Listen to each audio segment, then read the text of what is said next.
bad the people are doing. So, this comparison, I gotta tell you, I'm so obscenely excited about this. Just it's difficult to put into words. For one singular reason, basically. So, as you might know, the Xiaomi 14 Ultra, it's one of my all-time favorites when it comes to videography on smartphones. The iPhone's up there too. It's obviously fantastic. I mean, iPhones are always fantastic with videos. That's the one thing they've been constantly doing right for all eternity now. But when it comes to the Xiaomi 14 Ultra, you see, it is very inclined towards professional videography. Its regular modes are not that good, to be entirely honest. You'll see exactly what I'm talking about soon enough. But when it comes to professional video modes like the Master Cinema mode, one of my all-time favorites. When it comes to the log video mode, which is fairly good, not the best out there. I think the iPhone is still better. Obviously, the iPhone's log ProRes log is better, but yeah, it works. It works really well. There are a lot of options that you have, but it feels so good to say this. The X200 Pro also gives you log video. Now, the X100 Ultra also had log video, just to be very clear. I completely forgot that it did, which is why in that video comparison I didn't mention it. Anyways, it doesn't matter. It's in the past. Because right now, in this very comparison, we are going to be taking a look at the log video capabilities of our good old Xiaomi 14 Ultra versus the X200 Pro. I honestly cannot wait, so let's get started. Alright then, selfie videos. So here's the deal. Let's just start off with the microphone quality. I think the X200 is good. It's very clear. It doesn't go too far with the noise reduction, all that jazz, but man, the Xiaomi 14 Ultra's noise reduction, it is done with such perfection. At least in this particular case, it sounds so ridiculously good on the Xiaomi. Like, the little bit of noise that is usually present whenever you're recording is just removed, but the vocals are untouched. It sounds perfectly crisp and clear. There's no muffling, nothing whatsoever. But of course, we can't really say that for the video on either of these because we have problems on both. The X200 Pro has slightly reddish skin tones, at least in some parts of the video, and the stabilization is atrocious. That's the theme, by the way, just so you know. You'll see soon what I'm talking about. But on the other hand, the Xiaomi 14 Ultra, initially it looked really nice. But then the moment I turned around, well, there was dynamic range for days on the X200 Pro, but not the case on the Xiaomi 14 Ultra. So yeah, there's definitely problems. Also, the Xiaomi has far more noise and grain. But then of course, we have got the main camera 4K 30. Now, a lot of these shots were in kind of overcast conditions, and there's something I'm noticing constantly. Not only does the X200 Pro have consistently far worse stabilization as opposed to the Xiaomi 14 Ultra. Well, I guess it's not far worse, it's usable, but it's definitely worse, and that should not be the case, especially considering the fact that the X200 Pro is, technically speaking, a next generation flagship. The Xiaomi is the previous gen flagship, and it just has better stabilization of all things. But another thing that I really like on the Xiaomi 14 Ultra, and yes, this can depend on personal preference as well, but man, the way the Xiaomi can just handle the contrast and just how beautiful it looks, more often than not, it's quite something. And the same thing can be translated over to the ultra-wide camera as well, because not only does the Xiaomi 14 Ultra have a wider field of view, not only does it have much better stabilization, to be entirely honest, it also has such beautiful balance of exposure and contrast, you know? It's like the X200 is just trying to give you a very safe video where nothing is too blown out, nothing is too underexposed, nothing is crushed, so on and so forth. But the Xiaomi, it's like it knows that some areas need to be crushed. That's the professional opinion, right? Some shadows need to be crushed so that the overall video can look good. And that's what it does. It doesn't try to overexpose, it doesn't try to preserve every little bit of detail in the video. It just gives you a very nice professional looking video that I think it works for me. And now for the focusing and details test. One other thing that I actually didn't mention in the previous two shots was that the X200's white balance is stunning. It is near perfect every single time. The Xiaomi, not quite. We'll get to that in a moment. But as you can tell, the X200's focusing, the X200's dynamic range, it's all top tier. It's only with the stabilization that I have a real issue with, and also the fact that it doesn't always give you the best contrast. And then with the Xiaomi, see, this is exactly what I was talking about. It looks good. It's got really nice contrast balance. Maybe it switches around the exposure a little too much sometimes, especially when the sun tries to peek through. But the problem lies in the fact that the white balance is being neutralized a little too much. Like, this is during sunset. You want all of that warmth from the sunset to be present. And then we have the ultra-wide camera, which, just as expected, performs very similarly and performs quite well. Now, the X200 does have a little bit of noise, especially if you look around the edges and in some of the darker shadows. It definitely has a bit of noise, which is a little unfortunate, but well, that's just the way it is. And then for the Xiaomi, well, as you can probably tell, it performs very similarly. I do think that sometimes the contrast or the crushing of shadows can be a little overbearing, which again, this is a test more than anything else, and that's the whole point of the test, to figure out areas where these phones can improve. And most definitely, the Xiaomi can maybe optimize its exposure balance a little bit more when it comes to harsh backlit situations like these. But of course, that's not all. Both phones have a lot of other options when it comes to 4K 30. First and foremost, we have the Master Cinema mode, which I think is a really nice beginner friendly way of getting into color grading and just learning how to use your smartphone in a professional manner, learning how to take more control when it comes to shooting your videos. And that is exactly what Master Cinema mode allows us to do. I mean, you can see I've pushed this image so far. I just brought out all the detail in the clouds, just went for a crazy color grade, went for this weird sunset look, which, I mean, look at the X200. That is not how it looked when I took the shot, but I could make it look like that, and the image isn't cracking, it's not breaking, there's no artifacting, no excess noise, nothing, and it works so well. Honestly, one of my all-time favorite modes, because it's not just beginner friendly, it is also very easy to use. Even for someone like me, who has some experience with color grading, it's just simple and it just gets the job done. You don't need to bother with it as much as you would with log video, which is exactly what we have here. And well, I just say both of them are nice, at least initially, but the problem once again lies in the fact that stabilization is not good on the Vivo X200 Pro. Now, the Xiaomi 14 Ultra, believe it or not, it actually had a lot of problems back when it launched, because the log video had atrocious stabilization, much worse than what you're seeing on the X200 Pro. Because the X200 has a few jerks. The Xiaomi, you could not walk around with it. If you wanted to shoot log, you'd have to stay in one place. That was the way it was. But not anymore. And well, as you can probably tell, if you put in a little bit more time, you can really go crazy with log video. On both of them, they look stunning. I went for a much moodier look on the X200 Pro, went for a more saturated look on the Xiaomi 14 Ultra. It is obscenely flexible. You can do whatever you want with it. For a professional, or for someone who is maybe aiming to be a professional, wants to like dip their toes into color grading and really try out log video, I'd say either of these phones would be fantastic. That is especially true if you don't want to shell out or you don't want to use an iPhone. But I think the Vivo actually goes a few steps further, because you can also utilize the ultra-wide camera for log video. And as you can tell, it looks stunning. And even with the ultra-wide camera, there's no problems whatsoever. Like the overall look of the video, the quality of the video, yeah, of course, it's not as detailed as the main camera. Ideally, you should always use the main camera, but if you wanted to use the ultra-wide camera, it's there. Now, I would say that, well, having the ultra-wide would mean better stabilization, but that's not really the case now, is it? Well, I guess relative to the main camera on the Vivo, it might give you better stabilization, but the overall stabilization is just bad on the X200 Pro, which so unfortunate. And yes, as you would have guessed, we can also utilize the 3.7x zoom, which is very nice, because 3.7x telephoto camera that we have on the X200 Pro, one of the highest quality that we have. And you'll see soon enough, we'll have a details test coming up, and you'll see exactly how high the quality can get. So the fact that you can use log video with it, it's bloody perfect. There's no two ways about it. And now for zoom. So the X200 Pro does have a 2x, which looks surprisingly good. Like, to be entirely honest, I didn't expect it to look as nice, especially considering the fact that the X200's main camera is actually lower quality, especially as opposed to the Xiaomi 14 Ultra, which has a 1-inch sensor. The X200 Pro does not have a 1-inch sensor. It's fairly smaller than that, but the 2x does look very nice. Now obviously, you also have the 3.7x, which, as you would expect, looks stunning. Even when you crop into 5x all the way with a digital zoom, it still looks just amazing, to be entirely honest. Now on the Xiaomi 14 Ultra, which does have a higher main quality sensor, I think you can very easily tell that 2x sensor crop video, or supposedly sensor crop video, just does not look nice. It's very digital, very artifacted, very over sharpened, just not worth using. Which is very odd, considering that the hardware is better on the Xiaomi, but well, I guess software does play a fairly significant role, much more so than I at least would have anticipated when it comes to videos. But we also have two different telephoto cameras. The Xiaomi does give you a 3x, and on top of that, a 5x. Now the 3x is not the highest quality in the world. You'll see why I say that soon enough. Just wait a little bit.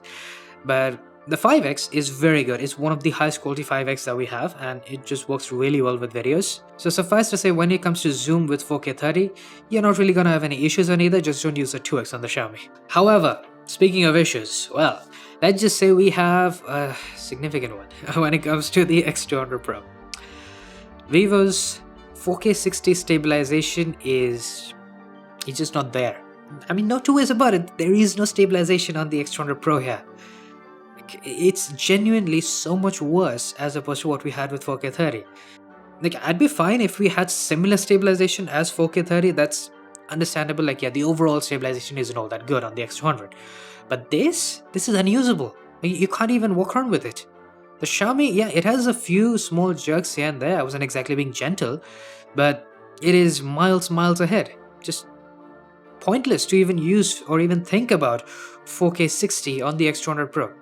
And the exact same thing translates over to the ultra-wide camera as well. It's just kind of a disappointment, like a genuine disappointment. I don't use 4K 60 all that much, but still it disappoints me that such a basic video mode is just unusable on a next-gen flagship, as opposed to a previous gen which is basically handling it with perfection. And yeah, you can once again see that the white balance isn't perfect on the Xiaomi 14 Ultra, but that's not gonna break your video, that's not going to break the experience of using 4K 60. And now then, for 8K video, yes, I know the whole point of 8K is to get more detail. We'll get to the details test soon enough. There are a lot of surprises there, just so you know. But yeah, here, as you can tell, somehow with 8K video, the X200 has usable stabilization, I would say. It's not perfect, obviously, but yeah, turns out how is 4K 60 the one that doesn't have stabilization, but 8K video has stabilization, at least barely usable stabilization? And on the flip side, the Xiaomi 14 Ultra, as you can probably tell, that one doesn't have any more stabilization. It really does feel like some of these companies are just pranking us at this point. Like, I'm trying to do a proper comprehensive analysis of the stabilization, and it just keeps going back and forth and back and forth. Like, how am I supposed to conclude here?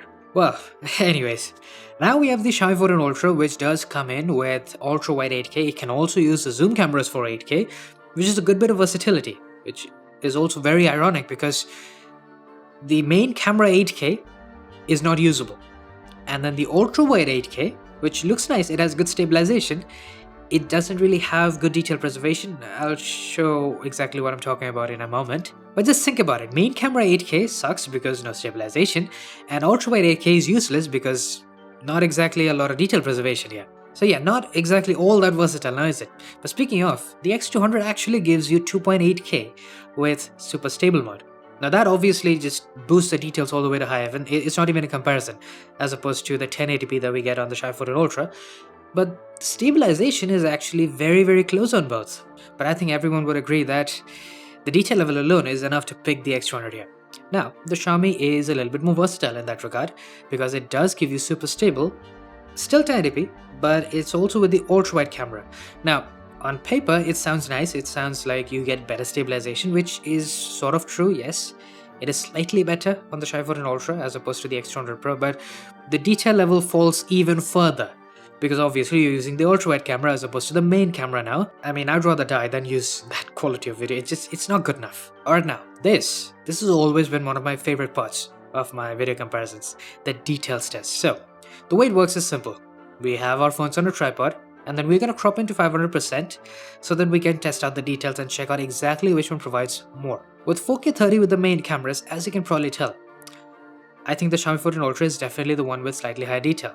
Like, yeah, the X200 is close, and considering the fact that this is videography and also the fact that we are cropping into 500%, it may not affect you in the real world all that much. But still, at the end of the day, this is a camera comparison, and of course the Xiaomi is going to pull ahead with the detail preservation here. When it comes to 8K, so there's something interesting going on. The Xiaomi seems to have cropped in a little bit, because this is from the exact same spot that I took both of these shots, and it definitely seems like the Xiaomi cropped in a little bit as opposed to 4K. And when we crop into 500%, it would appear that this time, the X200 is the one with slightly higher detail preservation. It's a very minor difference, but with 8K, it would appear that the X200 is better. And then we have the ultra-wide camera. Now, there are a few things obviously that are very different for both. The field of view on the Xiaomi, first and foremost, I try to adjust it every single time, but it just doesn't work out. However, what is very surprising is that when we crop into 500%, as you can probably tell, even though the Xiaomi is crushing more shadows, it is darker, it still has way more noise and grain, and the detail level slightly higher on the Xiaomi maybe, but man, the amount of noise you get is fairly significant. And then of course 8K video. Now we do see once again a little bit of a crop when it comes to the Xiaomi 14 Ultra, so I guess 8K does have slight crops, but somehow I didn't notice all this time. Well, it is minor, it doesn't really matter all that much when you're using 8K or 4K. But of course, cropping into 500%, well, yeah, there's slightly more detail as opposed to 4K, but it is so minor and the noise levels have actually gone up as opposed to 4K. So yeah, see, this is exactly why I was saying, if you just want to use the ultra-wide camera, you don't have to bother with 8K. However, I did mention that the Xiaomi does have 8K with the 3x and the 5x, so let's see how it compares to what is possibly the highest quality telephoto camera that we have on the X200 Pro. Now bear in mind, the X200 is limited to 4K with the 3.7x, it cannot do 8K. But despite that, at least against the 3x 8K on the Xiaomi 14 Ultra, it is still able to preserve way more detail. And it looks good, it looks really good, considering the fact that it is just 4K. Now we also get 8K with the 5x on the Xiaomi. So in my experience, the Xiaomi's 5x is much higher quality as opposed to 3x. At least that's been the case for the myriad of camera comparisons that I've done. Now, there's only one thing to do, which is to crop in all the way to 500%, and yes, now we are finally seeing benefits of not just optical zoom but also 8K, because the Xiaomi does appear to have much higher detail preservation. And then of course we've got nighttime video. Now the Xiaomi 14 Ultra actually has a dedicated night mode video. The X200 doesn't have anything of the sort, but it is blatantly better on the X200 Pro as opposed to the Xiaomi 14 Ultra, which is I didn't expect that, not in the slightest. I genuinely thought that with a smaller sensor on the Vivo and the fact that it doesn't have a dedicated night mode video, it would have been better on the Xiaomi, right? It makes logical sense for the Xiaomi to have been better. Can't even speak properly because of this. But yeah, anywho, let's move on to slow motion. Now this is where things are very interesting for both, because we not only get 1080p 240, which is very high quality as you can probably tell. I do think that the Xiaomi has a little bit more overall sharpness and it looks a little bit nicer with 1080p 240 specifically. But of course we also get 4K 120 on both, which is just, it's perfect. It's exactly what we need. We need more adoption of 4K 120 on all smartphones.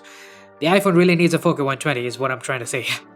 But yeah, it's just so much better to look at as opposed to 1080p. It's just, unless I really need the 240 FPS slow motion, I'm not gonna bother with it. And so that brings us to the end of this comparison. I gotta say, there were quite a few surprises here. Because think about it, the Xiaomi 14 Ultra, they fixed the log video stabilization. It was horrible before. If you don't believe me, check the playlist in the description. That has some of the older videos that I made back when it launched. The log video was so disappointing to look at. Now, think about the versatility that the Xiaomi can provide now. Not only do you get stunning 4K video from all cameras, you also have Master Cinema, which is a beautiful thing to have. It is unique to the Xiaomi and it is one of the best things to have when it comes to just a professional approach, especially for beginners, And then you obviously have log video, which does work perfectly now, so you can go balls to the walls crazy with color grading if that's something you're interested in. And I am interested in something like that. Now, when it comes to the X200 Pro, I'm glad that they introduced log video and I'm glad that it works on all cameras and so on and so forth. But man, the stabilization is so horrible, especially with 4K 60. Like, yeah, I can kind of live with the fact that the 4K 30 is not the best out there. It could be so much better. It should be a lot better, but it is usable at this point at least. But the 4K 60 being unusable makes no sense, especially considering the fact that 8K has stabilization, which is supposed to be way worse when it comes to bitrate and processing and stabilization and so on and so forth. It works well, so I don't see any singular reason as to why the Vivo is suffering from stabilization in 4K 60. It should not be happening, plain and simple. But yeah, outside of that, I'd say that there are definitely some good things here. The nighttime video looks stunning on the X200 Pro. We've got fairly good detail preservation through and through. We don't have 8K with the 3.7x, which is, I feel, is a missed opportunity. But yeah, it's not a bad camera, but there's definitely a lot of problems this time around. I feel like the Vivo X100 Pro, the X200's predecessor, obviously, it it had a much more well-rounded and much more polished camera system overall. Like, yeah, there are definitely things that the X200 Pro has improved upon, but there are also things that it has regressed at, like the main camera. The quality of the main camera itself, not particularly high. You just don't have the same level of stabilization as we did with the X100 Pro. So I don't understand why it happened, but it's definitely something that Vivo needs to fix ASAP. They won't be able to fix most of it with software, obviously, but whatever they can, they should. And then just the next generation, whether it's the X200 Ultra or the X300 Pro, whatever comes out, whatever I can get my hands on, I'm sincerely hoping that it doesn't have so many problems. Like, bloody hell. Anyways, I'll see you guys sooner with more videos to come. I'm hoping to get the review done soon enough. So yeah, cheers.